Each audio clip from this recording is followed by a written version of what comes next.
Oh my God. Lord Jesus. All right, so I started watching the debate this morning from last night. I forgot. Last night we recorded our very first episode of Jacob V Weekly and figured out how to post it via Podbean, and I got all my approval notices, and we're live on iTunes, Spotify, your favorite audio platforms. But Jesus, I didn't realize we were missing the debate while we were doing all of that. The final presidential debate, and I just feel responsible to kind of make sure I'm informed. Not great. So I have it queued up because I thought maybe we could finish and kind of live react to the end of it together.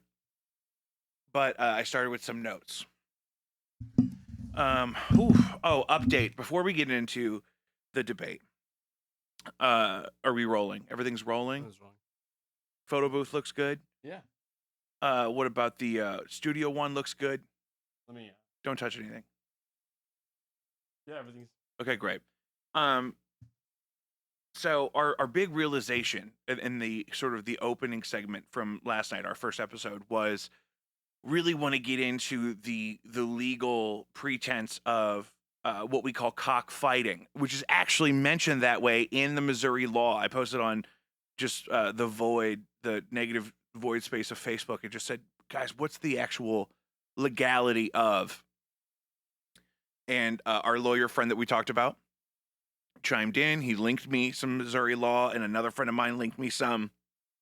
And there's a law against bull baiting and cockfighting, and it really covers all sorts of animals except dogs, because that has separate legislation limiting, of course, dog fighting, which I am totally against. Not a dog fighter. So we thought, listen, it's the 21st century. We just need people to be betting in this app so that we can get our 3%, so that we can go cha-ching.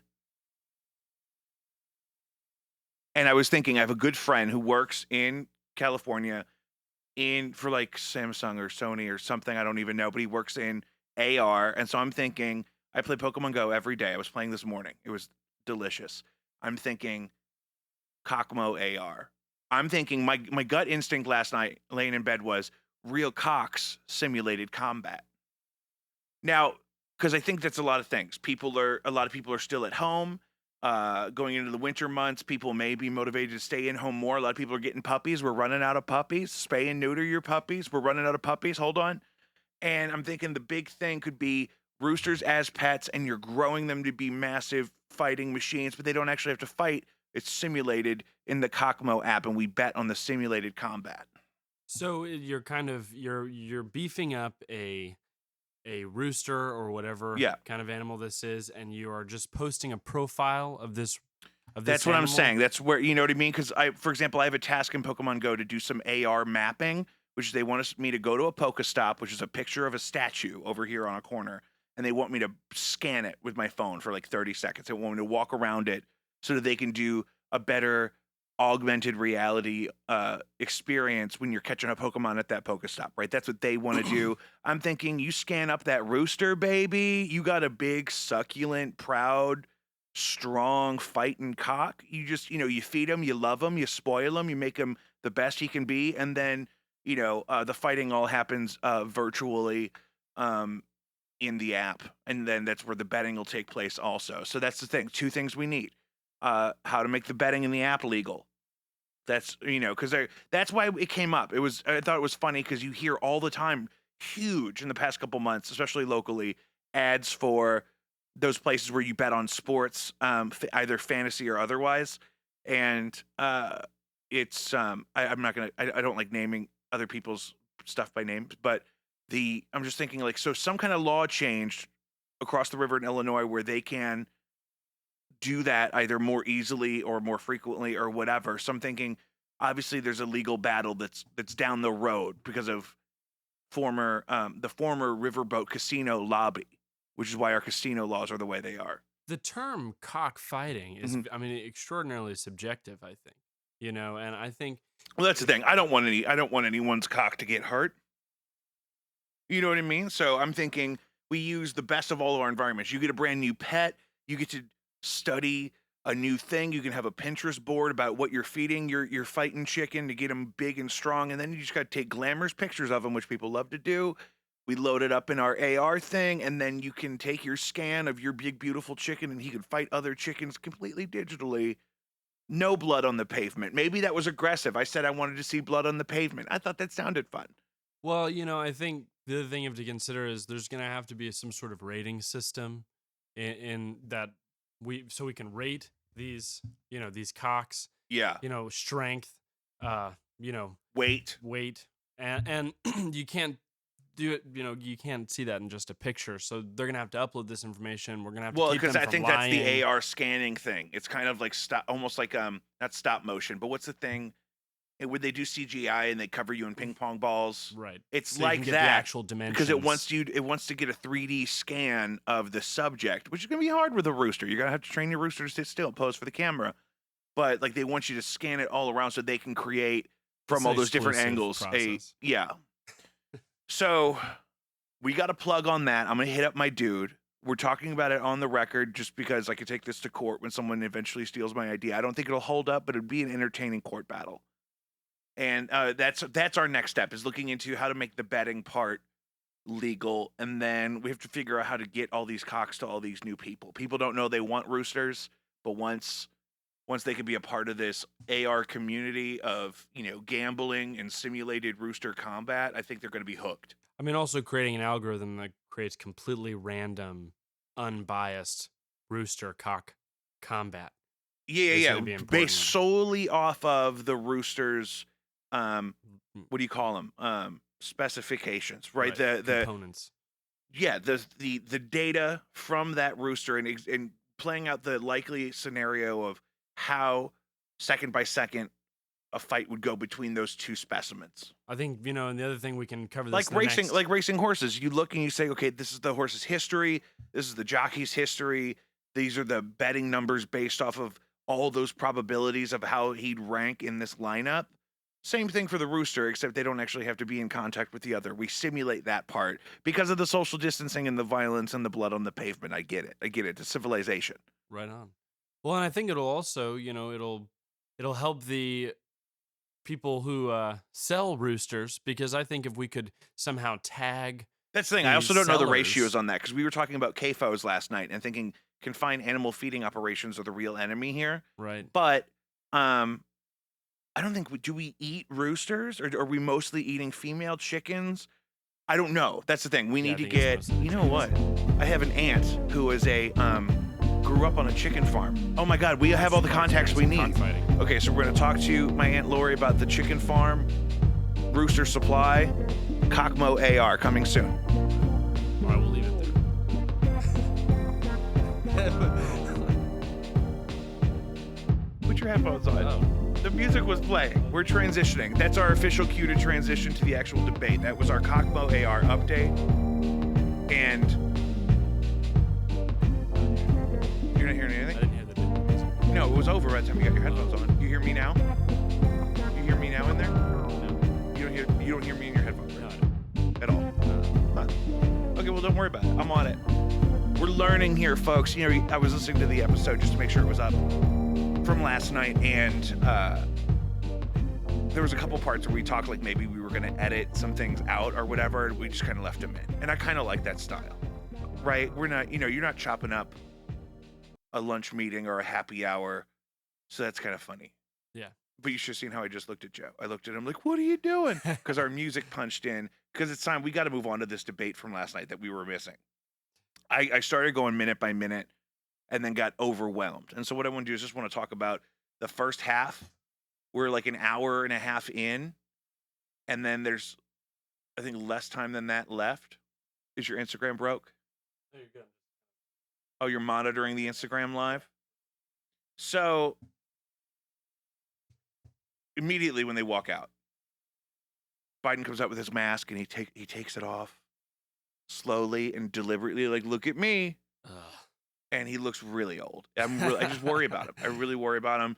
Donnie went dark roast on him, honey. I don't know if you're noticing. He looks like a bottle of Copper Tone right now. He is a sultry pork chop. Hard fighting. Dark tan. Yeah, he would be the proudest rooster in the app. Great ties. They both have lovely silken ties. Joe shows a very welcoming blue almost veering towards a teal or a turquoise. There's some green underberth in there, mostly a solid blue. Trump, of course, with the Iron Man red. I wrote down nice ties. It's a little condescending to me, the ties. It's a little condescending that it has to be Captain America versus Iron Man. You know what I mean? Or that it has to be Superman versus the Blue Man Group. You know what I mean? It's a little condescending, but I get the point. I get the point. When else are you gonna do that? Why buy a tie that color? That's the exact time. She jumps in. They start asking questions about, of course, COVID-19 and whatnot. No thank yous. No, I want to say thank you to the committee or the organization or whoever, or thanks for having us. Thank you to this university or wherever they are for hosting it. None of that from either candidate. They immediately just start plowing a lot of China.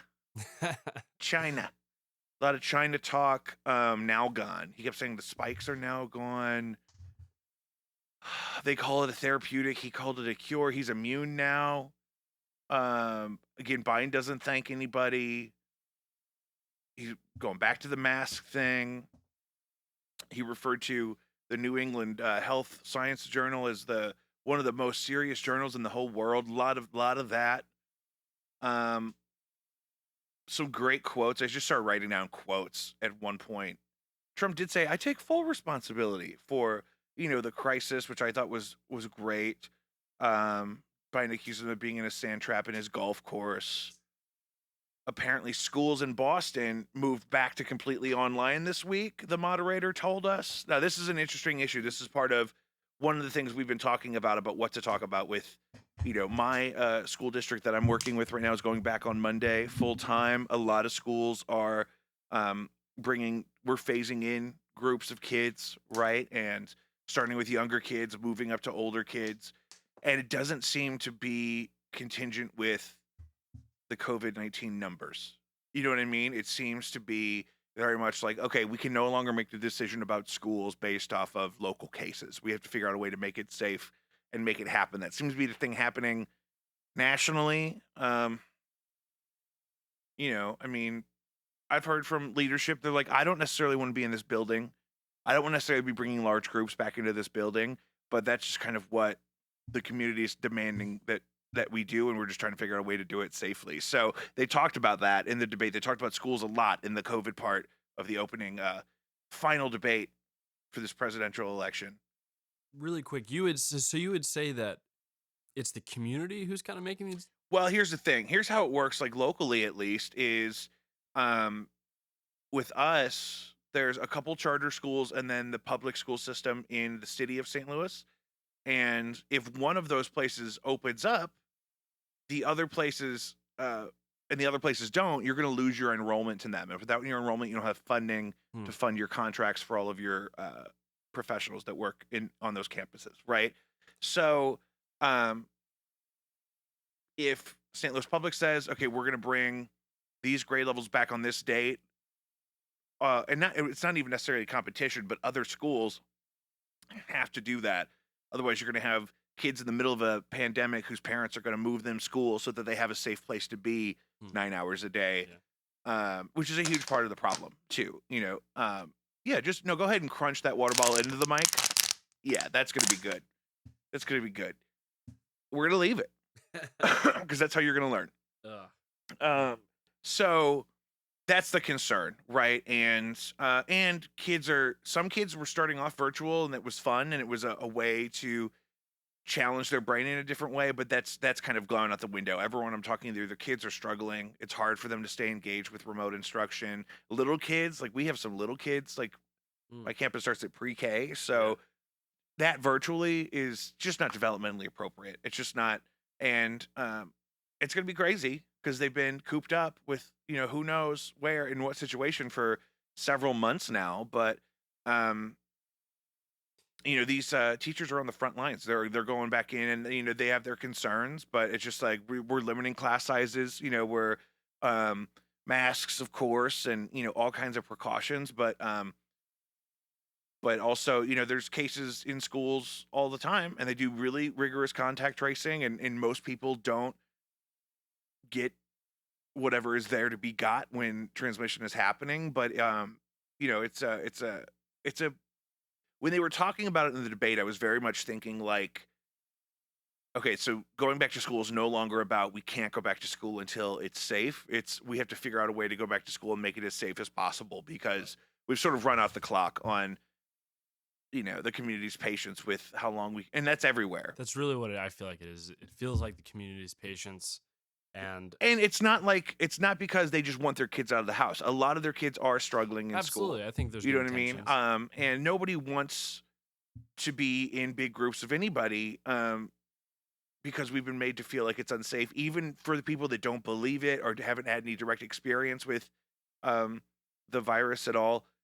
I'm sure they still feel hesitant, in big groups or big situations because we've just been told that so much that so whether you believe it or not, that's the concern that people are living their lives with every day, Right. and uh, that's a big part of the school conversation amongst with and a lot of businesses are like that too. Some businesses are going the other way and saying we're not going to come back in person until April of next year, and some people are saying, look, we're coming back now and we're not going to shut down across the board again. We're going to shut down in pockets as we need to when spikes pop up. What are some of the vibes of the other teachers? Oh, well, we're all going back, even if the teachers that are going to be coming back don't have kids themselves in the room, Right. because we're going to do all of our virtual teaching from the building now, also. Um, because you kind of have to do it that way, which is fine though, because everyone has their own space, their own classroom, their own office, So there's plenty of space for that. We have a really great team there, or whatever. But a lot of people are just worried, but they're also with their kids every day, trying to help their kids learn their curriculum remote, and they know how hard that is for their kids. And middle school kids are doing a lot better. It's more developmentally appropriate Yeah. for them to spend more time on the technology because they know how to navigate it in a way that younger kids still struggle with. So, Yeah. and there are tons of younger kids that are really great with the technology. That's of course not everybody.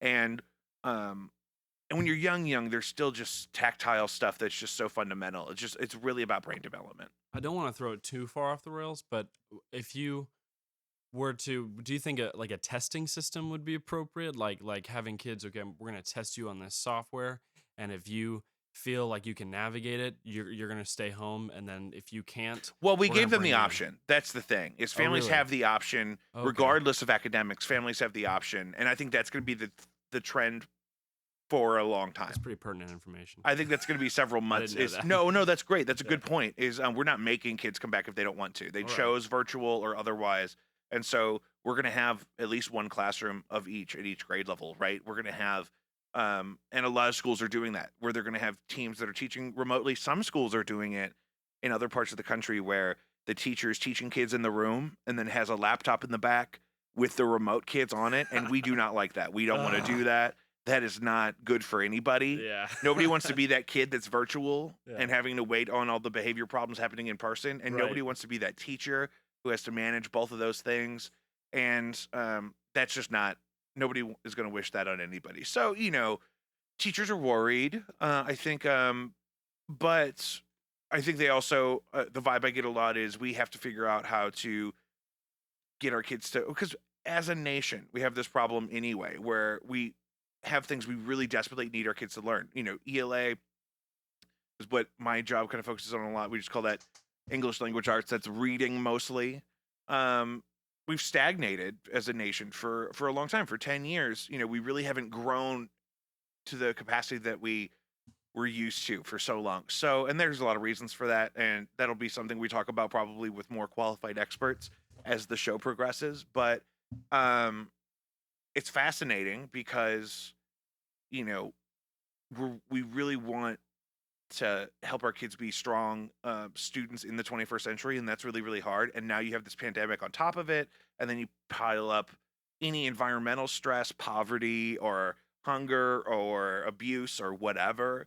Just normal human suffering and anxiety even can be a lot when your brain is still developing and you have all those other factors to deal with, and the system is sort of not working for everybody right now. You know what I mean? It's so Yeah. we have that. Our teachers are worried about that anyway, and then now of course they're going to be worried about their own physical safety and whatnot. But I haven't heard any teachers that are just refusing to um go back or whatever because they really want to help their kids learn and to transform their kids' lives. And so that's great to see.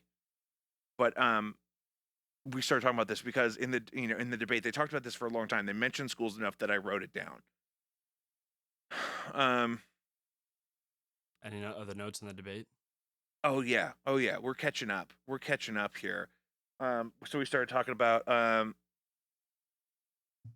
lot of old man rhetoric, a lot of come-ons, a lot of China, a lot of walking and chewing gum at the same time, whatever that means. Um, Trump said about Kim Jong Un, he's a different kind of guy. I'm sure he feels the same way about me. We have a different kind of relationship. It's a good relationship. So that was weird. Kim Yeah. Jong Un's the current one, right? The youngest guy. Yeah. Yeah, and and a lot of that going on at 81:50. So at 81 minutes and 50 seconds, I stopped and made this note that, and I'll just say it. I don't want to feel hateful or malicious because I don't feel that way about it. But I think maybe we need to age cap some of these public offices. It Couldn't agree starts at more. 35. I believe Yeah. you can be too young to be president. Absolutely. 35 sounds fine. Maybe it needs to be 65. And maybe that means you can be elected at 65. And maybe that even means you could be reelected if you were initially elected before you were 65. Maybe that's even a way to grandfather in people that are on leadership tracks in our government or whatever, if that's a concern. But I think really new presidents need to cap at 65 just because as a community, why do we want our senior citizens to bear that burden? We should step up as the middle age 35 to 65 demographic, I think is reasonable, and say, listen, we can have advisors, we can have other offices Absolutely. that are that don't have those caps, and we can have elderly people because their Absolutely. experience is invaluable. Joe Biden is 112 years old. You know what I mean? Donald Yeah. Trump is no spring chicken. And so they obviously have Rooster. experienced the economy in different places and different levels of office. And I think their perspective is absolutely valuable. But don't make them bear the whole burden. Don't make them be the one guy. Why does a 75-year-old man have to be the one with the launch codes? And I don't think it should be really offensive because they already have an age, an age That's the thing. threshold. We've already established Because that you can be too young, yeah, and I you can be agree too with that. young. I'm not old enough to be president Right. yet, and thank God. Right. You know what I mean? Because your brain is still developing. I've always been kind of paranoid about this because they always say when I was a kid, it used to be, oh, your brain's not developed till you're 25, and then as I got older, it kept getting older. Like I was like, is this about me? Because it was Yeah. 26, 28, and but no, definitely 35 is a good age, right? That's where you've kind of you know been beaten up enough that you can kind of figure out how to navigate an organization. Maybe the office of a president is a little too solitary anyway. Maybe it's a little antiquated and monarchical. Yeah. You know what I mean? But um, that's not even what I'm saying. I'm just saying, why are we asking? Isn't he a great grandfather? Doesn't he have great grandkids? Doesn't Joe Biden? Biden or Yeah. Trump? I don't know. I know Trump is a recent father, but Biden, I don't know if he's a great grandfather. In the future when we're doing Instagram Live, we should really have people offering comments, and you can pick Well, and that sounds choose. like a you thing. Okay. That sounds like it's something I was you like, should probably work on. This is only our second time doing this. So, write that down. yeah, put that in your notes and smoke it. So, I mean, so I stopped at 8150. I don't remember exactly what they were talking about, but I was just looking at the two of them and thinking, guys, 10 years ago they would have been pushing the limit. Right. You know what I mean? Yeah. Just why put all that stress on those people? Then they started talking about healthcare, which is a huge issue. Um, with me that I've talked about a lot. My life I know would look very differently if the medical system in our country looked differently, and I know a lot of people feel the same way. A lot of people are completely trapped in situations or jobs or whatever that they're unhappy in because they're so afraid of not having medical coverage. I've lived a lot of my life that way. Never changed my major in college because I knew I wanted to commit to something where I could have health insurance. That was like something I was obsessed about all the time. And I'm not saying that's right, and I'm not saying that's how everybody feels. But so when they start talking about healthcare, it gets kind of exhausting because I'm sort of concerned in that area. And a lot of pre-existing conditions, and they do this with immigration too, talking about things that I thought we had figured out already. Right. You know what I mean? That but apparently, we still have to talk about we have 400 miles of new wall Apparently, Trump wanted to bring that up, and then, of course, arguing about who put the kids in cages and what are we. Apparently, they're still fighting about what they're going to do with the DACA kids. I thought that was solved. I thought they Mhm. figured that out. Those people are adults. Yeah. 20,000 of them apparently are first responders. So a lot of like, it almost felt like, because we are an hour and a half in at this point, that it feels like they got to the point where they're just grasping at things that they know because they're, what's the word? They're just scrambling. Yeah. It was just not a cohesive. It's much better than the first one with the constant yelling and interrupting. It's much better moderated and they're much more well behaved, but that's not saying much. It's almost like they had to get it out of the way. Yeah, and so when they start throwing around terms like that, I'm like, oh, I thought pre-existing conditions were Gucci. Yeah. You know what I mean? And it's like how we always argue about Roe versus Wade with the Supreme Court, but like that hasn't been successfully challenged since 1965. You know, maybe Mhm. it's gonna be okay. Well, here's a question. Which of those questions do you feel like it's really the community's responsibility over the president? I feel like, race relations are extremely important and it is something that the president should address.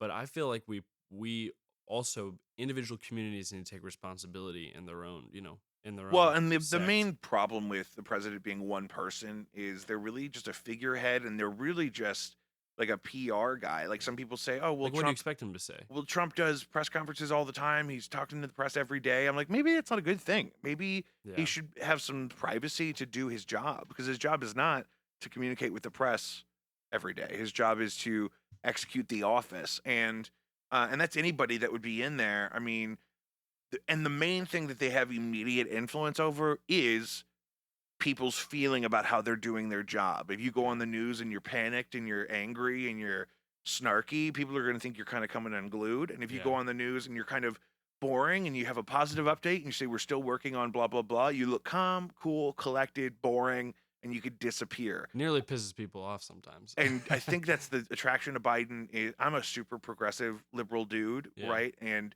but I'm also not invested in the system at all. Like that's the other thing. It's so hard to have these conversations because I don't know who to trust to get information from because media is so slanted.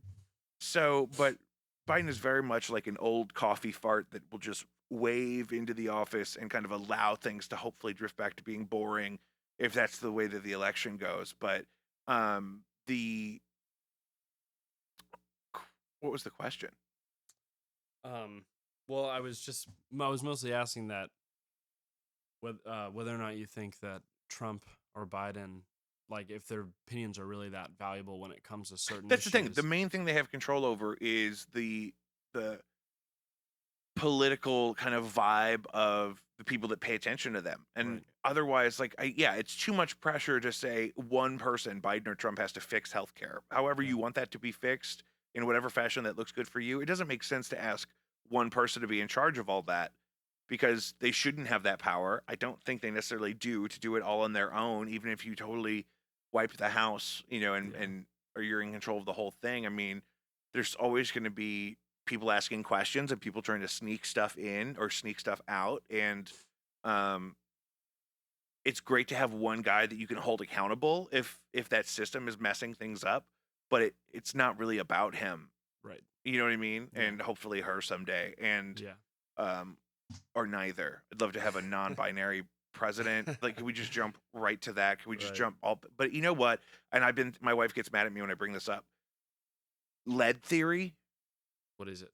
There's this theory that there was so much lead in the paint and the water and in normal things that we used in the middle What? of the 20th century. Where does this come Hold from? on. This is Okay. all over the internet.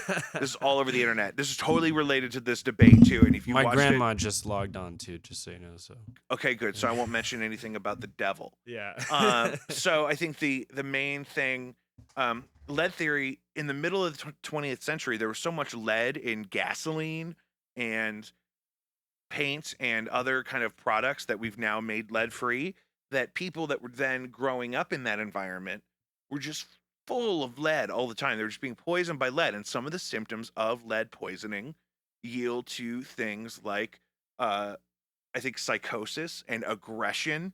And that's why they think we had part of the reason why we had an explosion of serial killers in the 1970s is because Really? yes, because young Oh. men who grew up being slowly poisoned by lead every day were hitting maturity, and they were also that's the age where a lot of your psychological kind of problems on set is your brain develops in a way that your disorders emerge in your early 20s, and those are the guys that were killing all the young college girls and killing all of the street workers and all of the random killings that were so prominent in the 70s for the first time. There is evidence of a connection between when those people were exposed to lead and when they're not. Now, those people that survived and didn't kill people in the 70s and go to prison or get murdered, a lot of those people are in their 70s and 80s now, and some of them are probably holding office. Do you think Joe Biden always lived in a lead-free household? No, it was impossible seem because like there used to be lead pro-leaders. in the gasoline. It used to be Absolutely. pumping out into the air all the time. And They're now our leaders. yes. So I just think that that's a possibility. It's possible that both of these dudes were exposed to lead in their childhood in a way that maybe affects some of their psychological stability at this point. It was an unfortunate transition that you went from wanting hopefully a non-binary president to, all of our presidents are lead full and Yeah, I don't know how we made insane. that transition. Trump did include that, with the exception of maybe Lincoln, maybe. Quote. He's done more for. We were both laughing out loud at this point. You were here by Yeah. now. What I want to do is, can you creep up the volume on that speaker there just a little bit, just to like 25%, and then can you hit play on the YouTube video? Exactly what This was is told. where he's going. The laptop is Russia, Yes. Russia, Gentlemen, Russia. I want to stay on the issue of race. You okay? have to be kidding. Here we Mr. go President, again with Russia. We're going to continue Boy, on the oh, issue of race. Mr. President, believe you've that one. described the Black Lives Matter movement as a symbol of hate. You've shared a video of a man chanting white power to millions of your supporters. You've said that black professional athletes exercising their First Amendment rights should be fired. What do you say to Americans who say that kind of language from a president is contributing to a climate of hate and racial strife? Well, you have to understand, the first time I ever heard of Black Lives Matter, they were chanting pigs in a blanket, talking about police. Pigs, talking about our police. Pigs in a blanket, fry them like bacon. I said, that's a horrible thing. And they were marching down the street. And that was my first glimpse of Black Lives Matter. I thought it was It's weird to terrible just listen thing. to it. Yeah. As far as my relationships with That's horrible. all people, I think I have great relationships with all people. He has great I relationships am with all the least racist person in this room. Well, what do you say to Americans who are concerned by that rhetoric? I don't know. and by I mean, the I don't know video? what to say. I got criminal justice reform done and prison reform and opportunity zones. I took care of black colleges and universities. I don't know what to say. They can say anything. I mean, they can say anything. It makes me sad because I am the least racist person. I can't even see the audience because it's so dark, but I don't care who's in the audience. I'm the least racist person in this room. That's always Okay, weird. Vice President Biden, can let me pause it. ask you very quickly, and then I have a follow-up question. That's always weird to me when the Guinness Book of World Records refuses to pursue documenting certain records that are sort of gratuitous in their specificity, meaning that this came up because the White Stripes wanted to file for the shortest concert ever played. They played one note on their Canadian tour at one of their pop-up shows, and they wouldn't do it because they said, "Oh, when you start getting into you're the shortest or you're the least or you're the smallest, it's a constant race to undercutting Right. that. It gets totally It exploited. doesn't feel very progressive. It doesn't feel very productive either. Productive, You know what I sorry, mean? that's And so that's kind of where I learned that. But I'm the least racist. That's one, probably not true. But two, how are we measuring that? He should be saying he's the most racist. That'd be the most productive. I think that would definitely get that would definitely switch the pace up a little Yeah. bit. Yeah, that would fire I'm it the up. most racist person in this room. Let's see where this is going. You want to hit play again? Question for you. Abraham Lincoln here is one of the most racist presidents we've had in modern history. He pours fuel on every single racist fire. Every single one. Started off his campaign coming down the escalator saying he's going to get rid of those Mexican rapists. He's banned Muslims because they're Muslims. He has moved around and made everything worse across the board. He says about the poor boys, last time we were on stage here, he said, I told them to stand down He meant and Proud stand Boys. ready. Yeah. That's Come fine. on. This guy is a dog whistle about as big as a foghorn. Dog President Trump, whistle I'm as going to give big you as 10 a seconds to respond, foghorn. and then I have a You follow-up. know, he made a reference. That's going to be the name of the episode. That's I listened to the rest of it last night. I didn't have any strong responses then.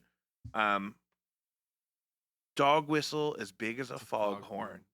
You know, that's like, it's kind of like that saying that just drives me up a wall. It's like, you're gonna be doing that like white on rice. And I was White like, on, I'm gonna be what? on you like stink on shit, buddy. Right? It's like what? That What are you gross, saying? I'm bro. like, What are you saying? Yeah. As big as a foghorn. You know that's Foghorn Longhorn. foghorn dog whistle is gonna be my new ska band. Well, I mean, I think it is just a test. How much time are we at on Studio One? Well, 36 minutes of video, and then I can't ever tell the time on the video one. Great. I can't. I mean, it's done in bars. Here's the thing: we're not a political organization. It's not a political show. You can turn that speaker down. It's off. Okay. And but I was watching that and I was like, we're kicking this thing off the ground. I really want to learn how we want to execute recurring episodes of this podcast. I was like, let's get on. And it was really rude of us to not consider maybe waiting to do the first episode until after the debate, considering it was the same night. But I didn't realize what had happened. So again, I don't think anyone's going to the election feeling good about it. So far we've been pretty apolitical as a show and saying that, there's obviously two ways to look at all these issues. And I don't think anyone is 100% thrilled about either of these candidates. I think in 2016, Joe Biden was cool old Uncle Joe, and you had the Leslie Knope thing. And I think that that was the time, but the DNC had already rigged it against Bernie for Hillary.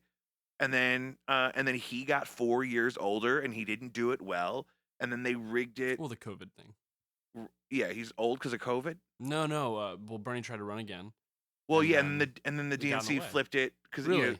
for Biden, it was the same thing. It was I the didn't know same operation, because the operation is not secure the White House with the best candidate. The operation is get the leftist establishment back in there, as opposed to the whatever's happening now. I mean, Trump being a total outside, and the RNC is the same way. They obviously, I think a lot of people wanted Marco Rubio to be the guy. Other people wanted Ted Cruz to be the guy when Trump came in and kind of took over. I don't think they saw that happening, but I don't think it's about them. I think behind the scenes, it's really about, there's this establishment. Well, there's this establishment that's really running the show, and it's kind of not one group of people. Yeah. And so people like, Bernie come around and they're not part of that. So they're not just gonna be welcome in there. And that's a big upset, right? Well, and you're pretty self-proclaimed, farther left, but Yeah. what value do you see in the Republican Party, in your opinion? What are the core strengths do you think? I they think bring both to parties society? it's so weird. It doesn't make any sense. It doesn't make any sense to pick either way. I mean, because I both of agree. those parties are so establishment, they're actually not relevant to what real people care about. And what real people care about are the issues that they struggle with every day. It used to be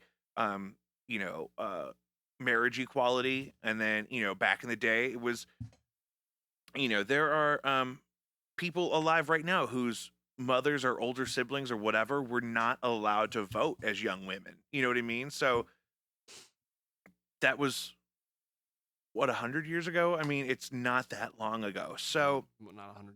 so the real issues are things that are boring to talk about, corporate tax law, things like that. And that's really where It was 100. My bad. yeah, that's really where the DNC and the RNC kind of operate. Is that's kind of their main function, is they're part of this establishment of the government as an organization that they're all a part of, and it sort of has its own kind of agenda. And then there's the issues that normal people care about: healthcare, racial injustice, political violence, right? And we spend all of our time talking about those things. Meanwhile, you know, I hate to name drop. Jeff Bezos is getting, a business loan and paying nothing in taxes, and he's worth more money than I thought people were allowed to have. So, I mean, It's a rabbit hole. it's hard, because there's also people that have to vote right because of their faith, and they have to vote single issue. They are really, in a lot of ways, complicated and mostly a net positive as people go. But for example, they can't vote pro-choice. They have to vote pro-life. They feel that conviction. That's not my conviction, but there are people that feel that, and so they end up voting for somebody that really Donald Trump does not care about Roe versus Wade in his heart. I don't think he thinks about it, right? But people vote for him because they feel like they have to, because the establishment that he represents has committed to at least pretending to fight for those issues, right? On that side of the aisle. So it doesn't make any sense, because he's the Republican Party is supposed to be family values and faith-based and small government, but that's not who he Free is. market. That's not his guy. You know what I mean? And does Joe Biden really care about some of the issues that he's choosing to represent? People, I may, I mean, I don't want to speak for anybody, but I know a lot of people are going to vote for Joe that maybe don't want to, because they don't feel like they have another option, because they are voting for a myriad of other issues that that are all piled into this umbrella. And it happens with laws all the time too. You see there's things in laws about things that the law is not supposed to be about, but they call it the Save the Whale law, and so you sneak it all in there with that stuff. Yeah. That reminds me of the Cheech and song Save the Whales. Save the whales. We should learn that one. Yeah. We should make that the intro. Every time you say, I don't think Joe Biden cares, I just keep substituting in black people. Like Kanye West. Kanye, yeah. George Bush does not. That was I watched that live when that happened. No way. That whole You were there. Well, I wasn't there, but I saw it, on TV. But that whole thing was crazy. It was like 3 days of constant live performances of people playing music and talking, all these celebrities for Hurricane Katrina. Right. And then, Kanye watching West that just shows happen, up. and then they cut from Kanye and Mike Myers, which is so random, to Chris Tucker, and he didn't know they were going to cut to him, and he's just like, what is happening right now? And now Kanye is, what is so crazy? Somebody texted me last night. They drove by my old home in the suburb that I lived in Kirkwood Maybe I there. shouldn't have said that. And they, you just doxed me. Yeah, right. I'm just got doxed. It's where his mother lives, everyone. No, well, she moved. Okay. And so, but they drove past our old house there, which has been torn down and replaced with a newer house, because it had a lot of problems. It was 1,000 years old. It was It was a beautiful house. I remember it. well, it's a beautiful property, but the house was gross. And so they built a new one there, and they have a big flag that looked like a Trump flag, but it says Yeezy. Oh, no. So I don't know if they made that, if they bought that from a third party. I don't know if Kanye West, I know he's still going to be on to write in, and I didn't know he had flags, though. So my old house has a Yeezy flag. I wanted to go take it. Yeah. But if somebody took my Yeezy flag, I'd be really upset. So I'm just going to order one. It's probably like $1 billion. Oh, Probably very this is expensive. exactly the kind of stuff you should be looking up. I'm so glad you brought your laptop, Sorry, yeah. so we can look up exactly how much a Yeezy flag. Great, we could sell it. Buy a couple. If we could flip them, if we buy them up now. Oh, there's a Yeezy yard sign on Etsy for $9.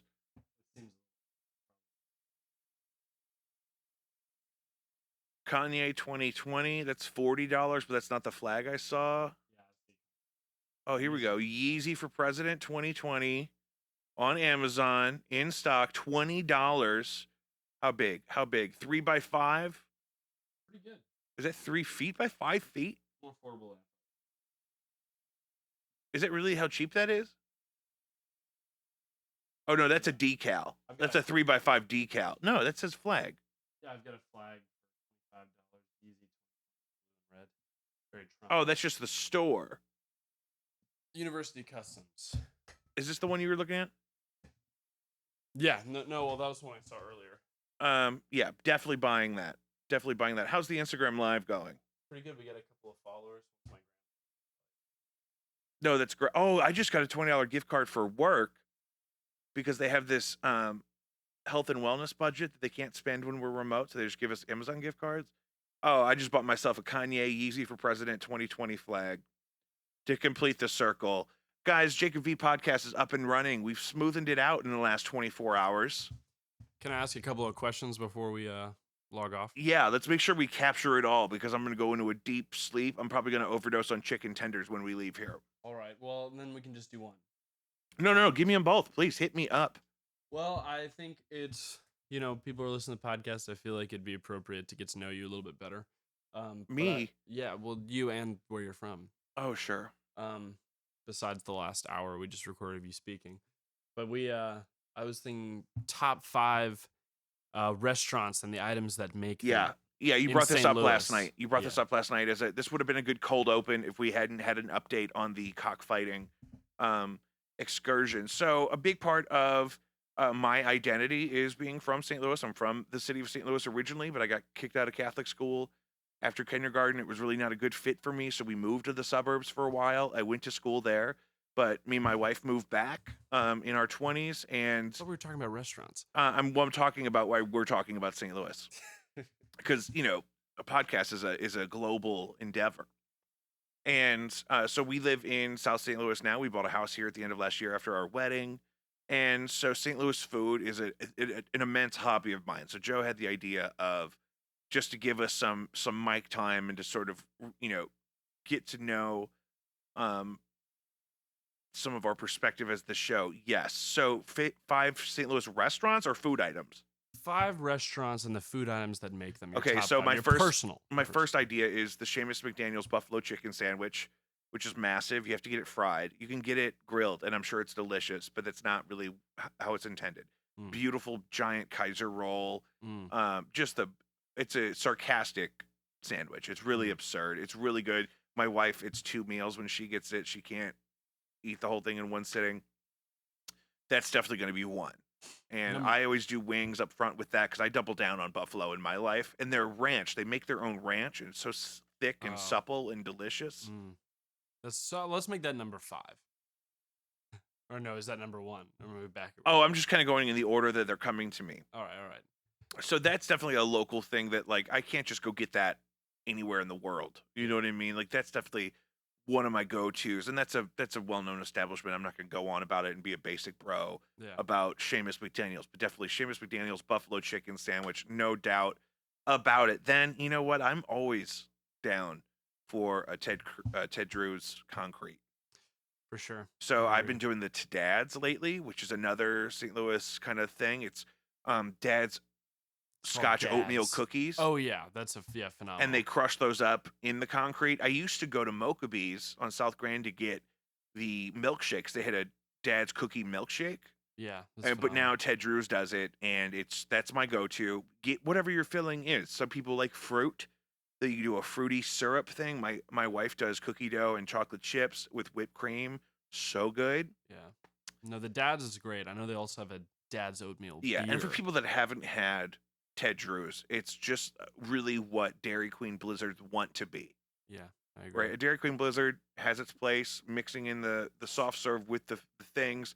That's the recipe basically. But Ted Drew's, it's frozen custard. You can't streamline that. It's psychotic. It's a crazy experience. I mean, there's even restaurants dedicated to this, but there's places you go to get certain local favorites. Any good bar you go into, you can get the T-Rav, you can get the wings, you can get the, that kind of stuff is a major part of my diet. And there's always going to be a good local place to find that stuff. Pizza's the same way. St. Louis style pizza. I love Alicia's. I love Emo's. I love Cecil Whitaker's. If I'm craving it, I'm probably going to go for the Emo's. If I'm going to buy my own pizza sauce at the store, I'm going to get the Emo's. Agreed. I totally understand. If you didn't grow up with it, it's not pizza to you.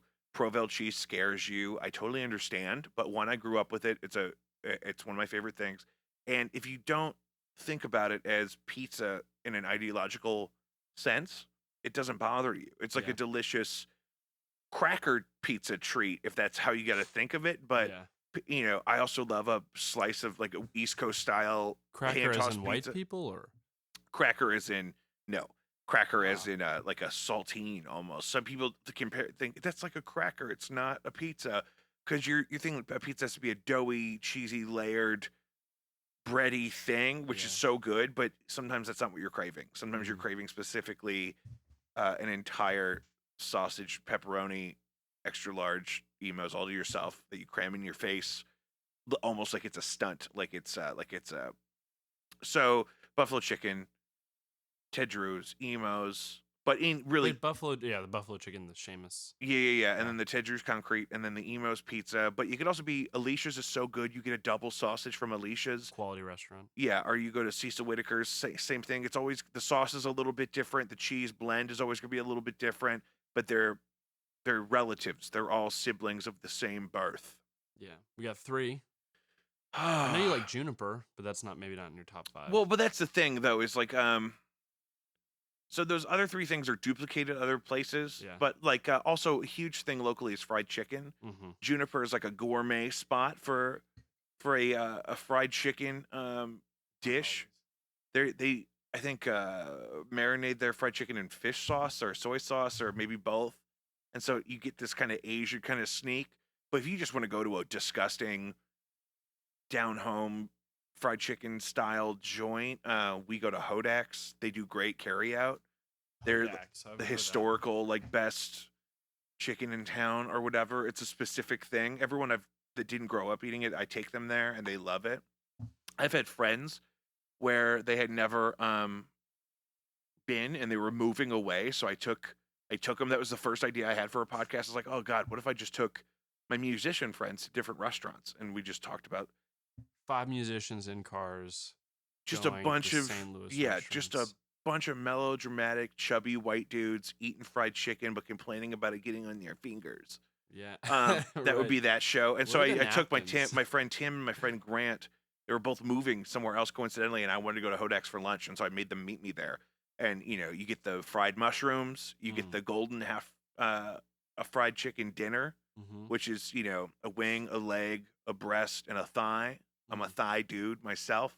I do double fries because some of their sides are gross, but the fries are delicious. They have great sauces. They have barbecue sauce on the table, but so that's a big part of the appeal. I'm trying to think what I eat when I've had all of those things. There are actually some places, even though we're in the Midwest, if you have a sushi craving, there are good places to get sushi. I eat a lot of sushi, even takeout now, because it's kind of nice because it doesn't have to get cold. It's kind of supposed to be at that temperature anyway. We used to always do the all-you-can-eat at Blue Ocean. They quit doing that, maybe because of us. But there's also St. Louis Wings.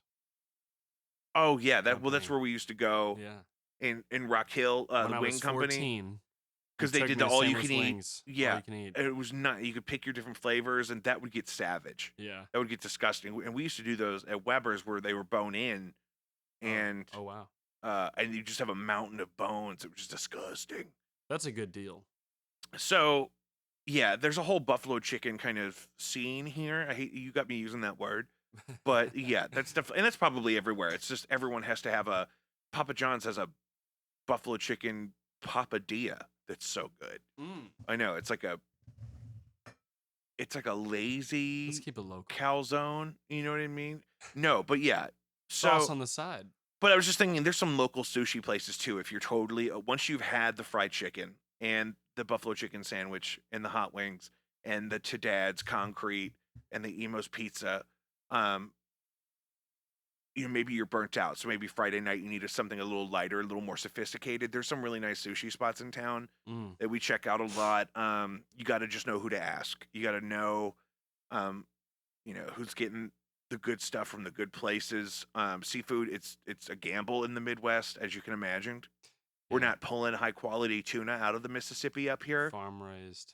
So, you got to find out who's getting what when, and you can tell some places have stuff that tastes good, but you could tell they dye their tuna red or whatever. You could tell if it bleeds onto the rice, that color too much. You could tell that maybe that's not. It's in the salmon color. You know what I mean? So, but there are good places that are not cheap, but you can find good sushi here too. So that's sort of my rotation is the buffalo chicken, the fried chicken, the emos, the Ted Drews, the sushi. Nice night out maybe for the sushi. Right, that's what I'm saying. So I'm Yeah. just trying to. If you have to meal plan a whole week here, Here's all right, I have one more before we. Yeah. I mean, I don't want to go through them all. I just want to do your. I don't want to stay on food, but I think your personal top 5 St. Louis fast food locations oh Jesus, for service. for quality of For service. quality of service. Well, not to be all Yelp review on you. I don't eat at Chick-fil-A, so I don't know how it is there. I hear a lot. So starting off, what we don't go to. Yeah. is So Chick-fil-A. when I hear customer service, people are always saying the customer service at Chick-fil-A is so great. I won't go there, so I don't know. Lion's Choice is my favorite. That's a local hit, but really great drive-through roast beef sandwiches. If Arby's had a self-esteem, it would be Lion's Choice. Is there like a it's like a special day of the week, maybe a time that's perfect? Oh, it's good for lunch any day. I like to go Wow. early in the summer or whatever when I would be off and it wasn't COVID. I would go right when they opened at like 10:30 or 11. It would be me and a bunch of old guys leaving the hardware store. We'd all sit by ourselves and eat I would get 2 King beef and Swiss. Their hot dog is really good. Oh yeah. Their fries are really special. They have the horsey sauce. You Oh. get the au jus cup, but you fill it with the horsey sauce Yeah, that's instead of the nice. au jus. Yeah. And that's just a dunk fanatic. And then you get the orange creamsicle Milkshake. milkshakey Yeah. vibe afterwards. Can't I go mean, wrong. forget about it. That's definitely going to be my number one any day of the week. Also, keeping it local. If you want a drive-through experience, Fort Taco is still open Really? in Brentwood, next to the Popeyes. We go there after this. So Fort Taco, you get their puffer, you can get their tamale, you can get the burrito in a box. They'll let you eat it in your car, like you're at In-N-Out or something. Like they'll ask you if you want it open box. Open. And Can we open it for you? yeah, do you want it open or you want it closed? And you want that bitch open because you're gonna go eat it in the Popeyes drive-through, so you can get a Popeyes chicken sandwich because Yeah, you noticed the okay. line was bearable. Yeah. Really good. So 2 locals, any of your local Lion's Choices, great customer service, great experience. Fort Taco, there's never a bad line. They're really quick, they're really sweet, they're really nice, really great prices for the level of quality of food that is. It's insanely delicious. You really like that Taco Bell in Manchester. Yeah, well, they moved over to Big Bend in Manchester now. Oh. But that was the crew it used to be a Kmart and a Taco Bell on Manchester at whatever that road was in Dogtown all the there, used right? Like cars. the big parking lot you park in to go to Dogtown Yeah. on St. Patrick's Day, where the Kmart used to be and whatever. But they closed it and I got real bummed out, but they moved it down to, that's the Maplewood Taco Bell now. So Lion's Choice and Fort Taco. Bird and Barrel is another local drive-through that I have hit. They are actually closed right now though, Oh. because of how they were having to operate their business. They closed their Cherokee location for now, and they're going to reopen as soon as they can at a location much closer to me here over on Hampton at a place that used to be Bobby's Place. Bird and Barrel, they have the homemade, I get the dark meat nugs, which is usually like thigh meat, Mm. and just it's like gourmet fried. It dark used to be a nugs. Church's Chicken, I think that building did. Mhm. And they have a drive-through experience that's just bar none. Really, really great customer service and just really great food. We go nuts in there. We get like one of everything. It's not efficient for us to do because we go too hard. We want one of everything. Sometimes they do General Tso's fried chicken skin, where it's just the skin, bro. Just the skin. Yeah. That's good stuff. The nugs are legendary. You really only need a 5-piece if you're just driving through because they're just big, real pieces of chicken. Mm. I'm proud of myself. I know all these local drive-through spots. Okay, this place needs a shout out. The Dirt Cheap on Gravois, just into the county, right when you leave the city on Gravois. You cross River to Pear. There's a Dirt Cheap I coming know up the on your one. right. I've never It's been. got a drive-through. Yeah. You could go in. You can get cigarettes. You can get booze. You can get non-alcoholic beverages. You can get a fountain soda in the drive-through. They had a drive-through before the COVID stuff started Yeah, happening. yeah, they already had it because Genius. the building I guess had one already, and they were like, forget it, we'll put it there. Pretty good staff. Yeah.